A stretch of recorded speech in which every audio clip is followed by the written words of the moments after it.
Most fans know Rick Springfield as the Australian rock star behind Jessie's Girl. But recently, he revealed something that surprised even longtime followers, the real reason he became an American citizen. At first, Springfield made it sound like a joke. When asked why he became a U.S. citizen back in 2006, he laughed and said it was because he wanted to serve on jury duty. According to him, he had heard it was so much fun that he simply had to experience it himself. Of course, that wasn't the real story. Behind the joke was a much more personal reason. Springfield explained that becoming a citizen was largely about protecting his family. He wanted to simplify important matters involving taxes, legal responsibilities, and financial decisions.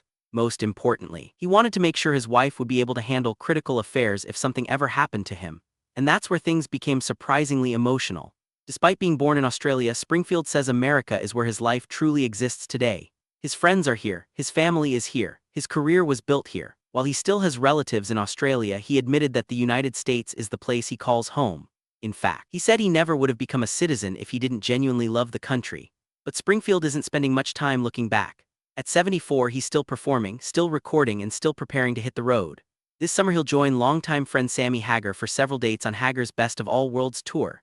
The two legends have known each other for more than 5 decades, creating one of rock's longest-running friendships. What's funny is that the two rockers see touring very differently. Springfield says he loves being out on the road, while Hagar openly admits he dislikes the hotel rooms, the packing, and the constant travel. Yet both agree on one thing: stepping on stage never gets old. That brings us to perhaps the most surprising part of Springfield's story. After performing Jessie's Girl thousands of times, you'd think he'd be tired of it. But Springfield says the song isn't really about him anymore.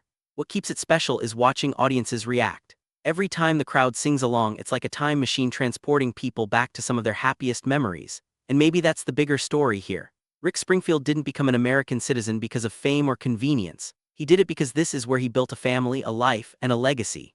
Decades after becoming a rock icon, he's still proving that sometimes the most important decisions aren't made on stage. They're made when you finally decide where home really is.